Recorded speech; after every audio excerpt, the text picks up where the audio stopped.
2021년 4월 9일 LA 온누리교회 가정에서 함께하는 영상새벽 예배입니다.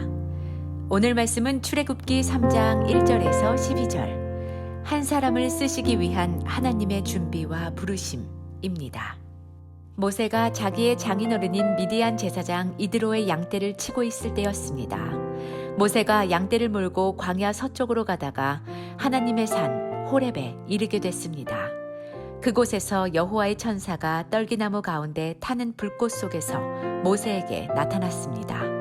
모세가 보니 떨기나무에 불이 붙어 있는데 타지는 않았습니다. 그래서 모세는 내가 가서 저 이상한 광경을 봐야겠다. 어떻게 떨기나무가 타지 않는 것일까? 라고 말했습니다. 여호와께서 모세가 자세히 보러 오는 것을 보시고 떨기나무 가운데서 모세야, 모세야 하고 부르셨습니다. 그러자 모세는 제가 여기 있습니다 하고 대답했습니다. 하나님께서 더 이상 가까이 다가오지 마라. 내가 서 있는 곳은 거룩한 땅이니 내 발에서 내 신을 벗어라 라고 말씀하셨습니다. 그러고는 나는 내 조상의 하나님, 곧 아브라함의 하나님, 이삭의 하나님, 야곱의 하나님이다 라고 하셨습니다. 그러자 모세는 자기 얼굴을 숨겼습니다. 모세는 하나님을 보기가 두려웠기 때문이었습니다. 여호와께서 말씀하셨습니다.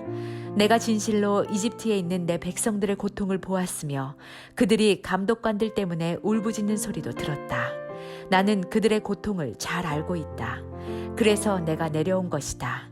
내가 그들을 이집트 사람들의 손에서 구해내고 그 땅에서 그들을 이끌어내어 아름답고 넓은 땅, 젖과 꿀이 흐르는 땅, 곧 가나안 족속과 헷 족속과 아모리 족속과 브리스 족속과 히위 족속과 여부스 족속의 땅으로 인도할 것이다. 이제 이스라엘 백성들의 울부짖는 소리가 내게 들렸고 이집트 사람들이 그들을 억압한 것을 내가 보았다. 그러니 이제 너는 가거라. 내가 너를 바로에게로 보내 너로 하여금 내 백성 이스라엘 자손을 이집트에서 이끌어내게 할 것이다. 그러자 모세는 하나님께 제가 도대체 누구라고 바로에게 간다는 말씀이십니까? 제가 이스라엘 백성들을 이집트에서 이끌어낸다는 말씀이십니까? 하고 말했습니다. 하나님께서 내가 분명히 너와 함께 할 것이다. 내가 백성들을 이집트에서 인도해내고 나면 이 산에서 하나님께 예배할 것인데 이것이 내가 너를 보냈다는 표적이 될 것이다. 라고 말씀하셨습니다. 할렐루야. 오늘도 이 하루를 허락하신 하나님께 감사하며 이 시간 우리 찬양 드리면서 함께 예배 자리에 나아가시겠습니다.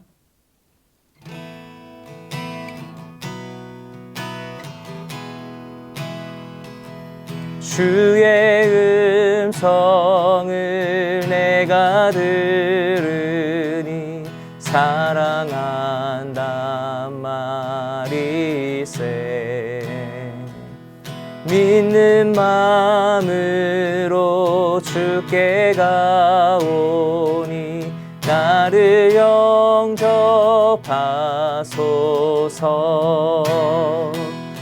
내가 매일 십자가 앞에 더 가까이 가오니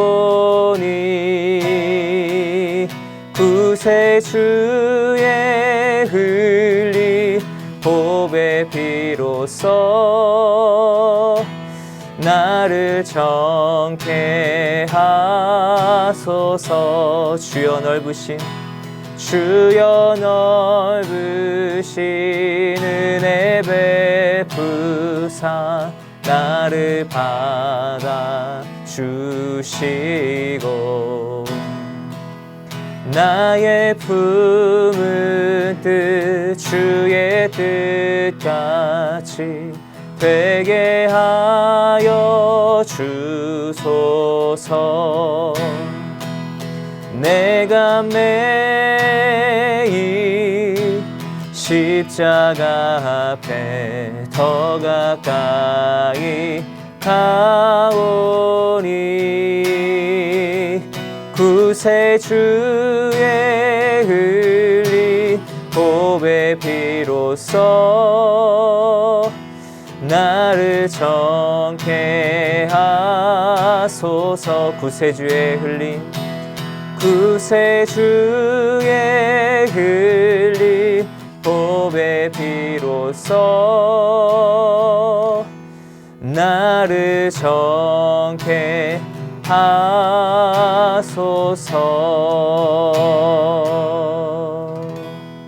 아멘. 할렐루야. 말씀으로 새로운 하루를 시작하시는 사랑하는 여러분, 주님의 이름으로 환영하고 축복합니다. 저를 따라해 보시겠습니다. 기도하면 행복합니다. 한 사람을 쓰시기 위한 하나님의 준비와 부르심이라는 제목으로 하나님 말씀 전합니다. 방금 읽은 본문의 내용이 무엇입니까? 모세의 소명 사건이죠. 하나님께서 모세를 부르시는 장면입니다. 호렙산 뜰기나무 타지 않는 불꽃으로 임하신 여호와께서 모세를 만나 그에게 출애굽 역사의 사명을 맡기십니다. 이로써 모세의 공생애가 열리고 있는 것이죠.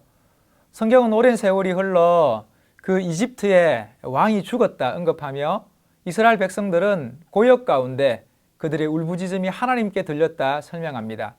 이런 역사적 상황 속에서 위대한 출애굽 역사의 서막을 알리는 모세의 소명 사건은 어떻게 시작되고 있나요? 모세가 자기 장인 어른인 미디안 제사장 이드로의 양떼를 치고 있을 때라고 언급합니다. 모세가 이드로와 함께 살아온 시간이 40년에 가까웠을 것입니다. 그의 나이 근 80이지만 자기 소유의 가축도 재산도 기업도 없이 여전히 다른 사람의 양떼를 돌보고 있는 모세의 모습을 그리고 있는 것이죠.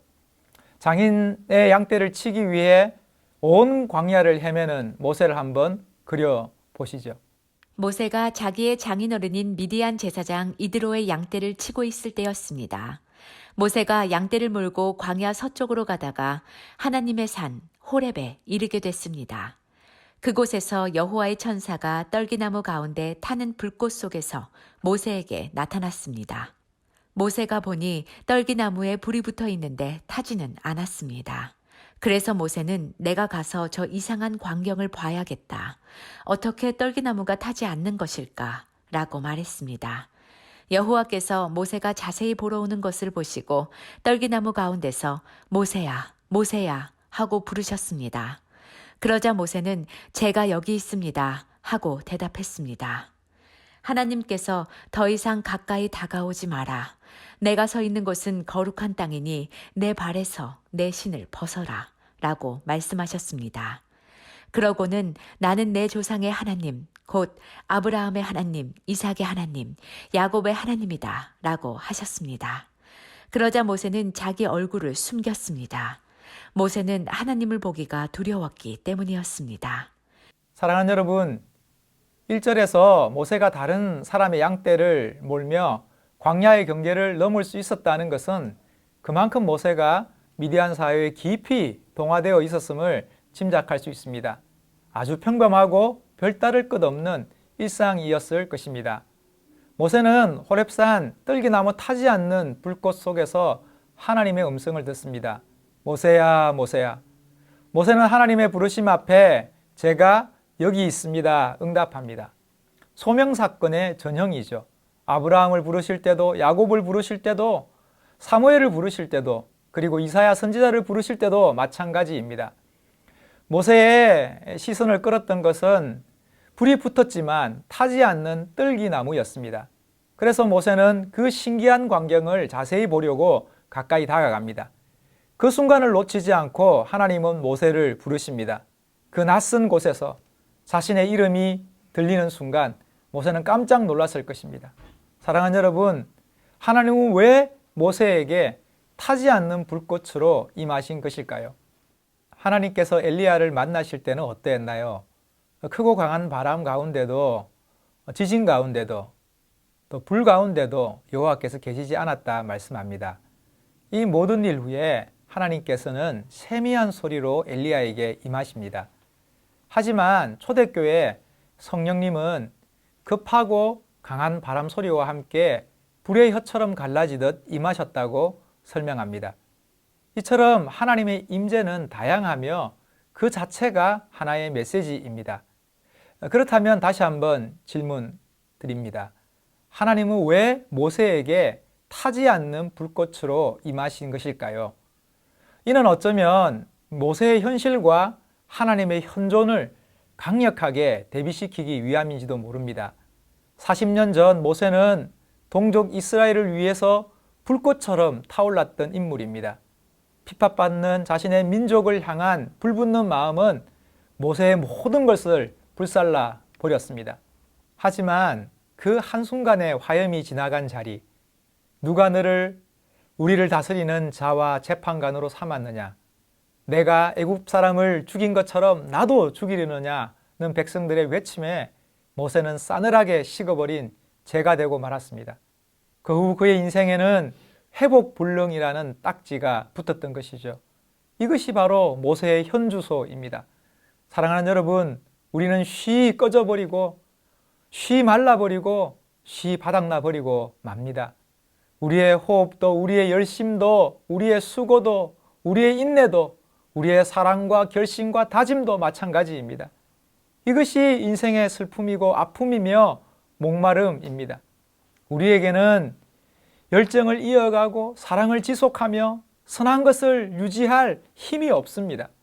우리의 호흡은 너무나 짧고 우리의 지혜는 참으로 보잘것없고 우리의 능력은 턱없이 부족할 뿐입니다. 우리의 인생이란 작은 충격에도 위태위태하며 한 줌 미풍에 날아갈 뿐인 것이죠. 얼마 전 동기들이 소식을 나누는 카톡방에 친구의 어머니가 돌아가셨다는 부고가 올라왔습니다. 녹록치 않은 형편 가운데 한결같은 모습으로 기도하며 교회를 섬기시던 권사님이 생각나 순간 울컥하기도 했습니다. 장례가 진행되는 동안 동기들의 위로와 어머니에 대한 감사와 추억의 글들이 이어졌는데요. 장례가 끝나고 얼마 후 친구로부터 동기들에게 전하는 감사의 글이 올라왔습니다. 그러자 한 동기가 이렇게 답글을 남겼더라고요. 동기야, 너무 아파하지 마라. 그 다음은 우리니. 사랑하는 여러분, 우리의 시간은 너무 짧습니다. 영원히 사랑할 것 같고 영원히 타오를 것 같고 영원히 계속될 것 같지만 유한한 인생에게는 그것을 지속할 자원이 없는 것이죠. 그래서 더욱 목마르고 아쉽고 그래서 더욱 절망할 수밖에 없는 것입니다. 하지만 하나님은 어떤 분이십니까? 활활 타오르는 불꽃 속에서도 결코 사그라들지 않고 결코 꺼지지 않고 결코 희미해지지 않는 분이십니다. 왜냐하면 하나님은 무한하신 분이시기 때문입니다. 여호와의 불은 계속될 것입니다. 여호와의 사랑은 영원할 것입니다. 여호와의 능력은 다함이 없을 것입니다. 그 영존하신 하나님께서 지금 모세를 부르고 계신 것이죠. 모세야, 모세야. 사랑하는 여러분, 우리는 오직 하나님 안에서만 진정한 만족을 누릴 수 있습니다. 우리는 오직 하나님의 선한 손길 안에서만 우리의 목마름과 고달픔을 해결할 수 있습니다. 우리는 오직 하나님의 영원하심 속에서 참 소망과 평안을 누릴 수 있는 것이죠. 우리의 사랑도 우리의 수고도 우리의 지혜도 우리의 계획도 오직 하나님의 그 공급하심으로 힘없고 용기 얻어 살아갈 수 있는 것이죠. 그러니 은혜 아니면 아무것도 아닌 것입니다. 사랑하는 여러분, 우리가 그저 우리의 열정에 사로잡힌다면 우리는 쉬 소진되고 말 것입니다. 다만 우리의 계획과 열심에 심취할 뿐이라면 우리는 쉬 바닥나고 말 것입니다. 우리의 경험과 지식과 자랑에 의지하며 살아간다면 우리는 쉬 소멸되고 말 것입니다. 왜냐하면 우리에게는 그것을 지속할 힘이 없기 때문입니다. 오직 하나님께 기초를 두어야 합니다. 오직 하나님께 깊이 뿌리를 내려야 합니다. 그러면 우리의 계획이 아니라 하나님의 영원하심이 우리를 붙드실 것입니다. 그래서 성경은 사람이 마음으로 자기의 길을 계획할지라도 그 걸음을 인도하시는 이는 여호와시라 말씀하시는 것이죠. 우리의 지혜가 아니라 하나님의 선하심이 우리를 덮으실 것입니다. 우리의 방법이 아니라 하나님의 온전하신 뜻이 우리를 인도하실 것입니다. 그래야 광야 40년 양치기의 인생에게도 새로운 소망이 움틀 수 있는 것이죠. 사랑하는 여러분, 때로는 살아가는 일이 우리의 마음 같지 않을 때가 있죠. 우리의 계획대로 우리의 생각대로 되지 않는 일이 어디 한두 가지입니까? 팍팍하고 고단한 현실을 살아가며 모든 것을 되돌리고 싶은 순간이 왜 없겠습니까? 김종혜 시인은 인생을 이렇게 노래합니다. 우리가 살아가는 일 속에 파도 치는 날, 바람 부는 날이 어디 한두 번이랴. 그런 날은 조용히 닻을 내리고 오늘 일을 잠시라도 낮은 곳에 묻어두어야 한다. 우리 사랑하는 일 또한 그 같아서 파도 치는 날, 바람 부는 날 높은 파도를 타지 않고 낮게 밀물져야 한다. 사랑하는 이여, 상처받지 않는 사랑이 어디 있으랴.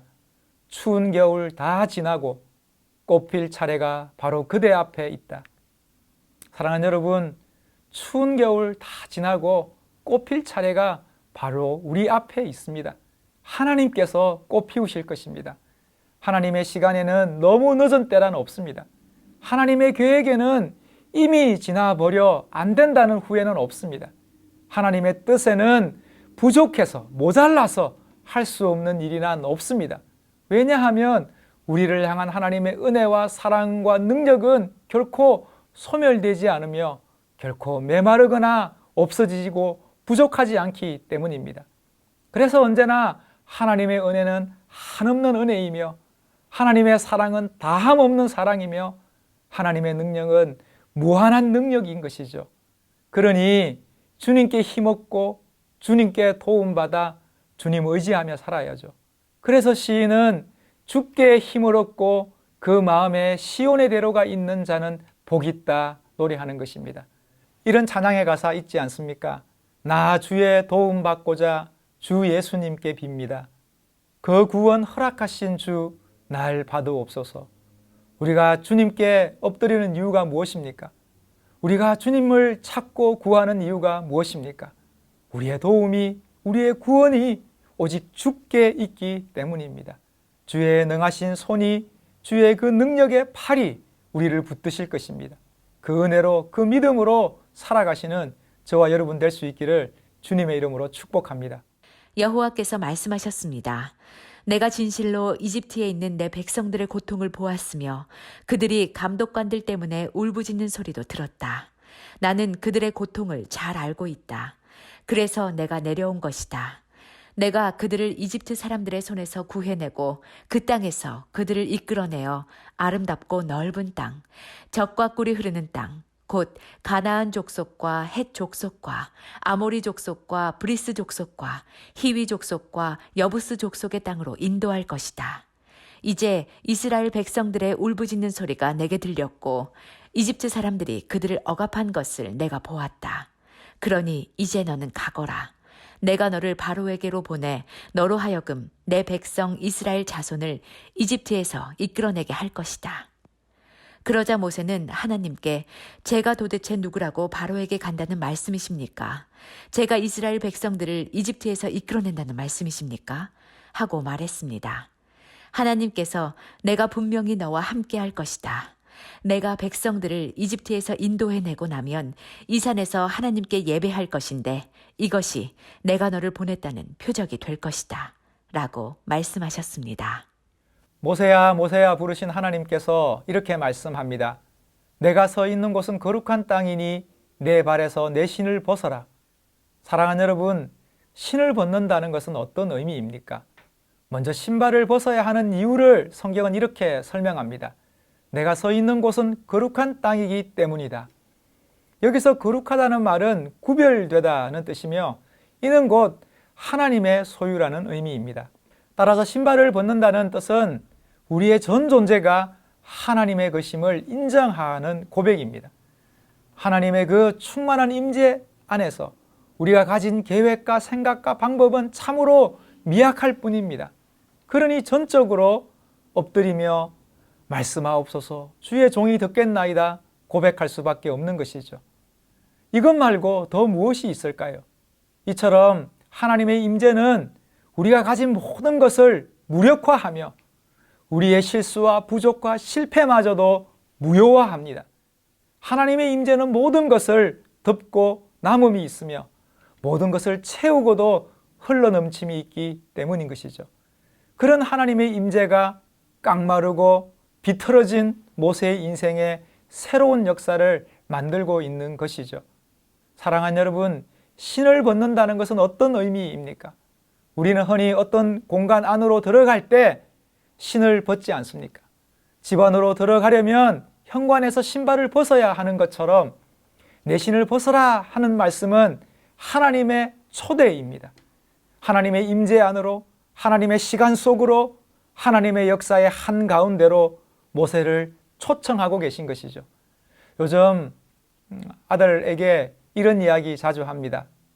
아빠의 인생을 돌아볼 때 아빠를 향한 하나님의 은혜와 역사가 참으로 놀랍다고, 원하던 대학에 떨어져서 재수하고 삼수하며 스스로 한없이 뒤처졌다 여겼던 아빠를 하나님께서 그분의 계획과 시간 속으로 초대하셔서 지금까지 이끄시고 붙드시고 인도하셨다고.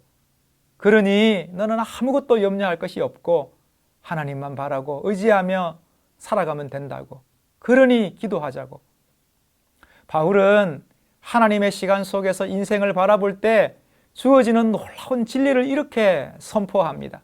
하나님을 사랑하는 자, 곧 그 뜻대로 부르심을 입은 자들에게는 모든 것이 합력하여 선을 이루느니라. 아멘.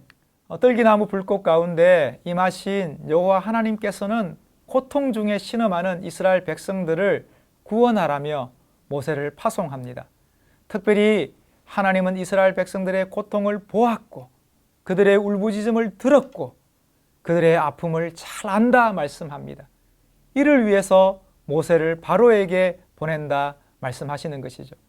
이처럼 하나님의 관심은, 하나님의 그 마음은 언제나 그의 백성을 향하여 있습니다.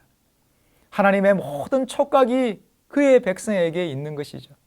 더 이상 보고만 있을 수 없는, 더 이상 듣고만 있을 수 없는, 더 이상 가만히 있을 수 없는 그 불붙는 마음에 하나님은 모세에게 명령합니다.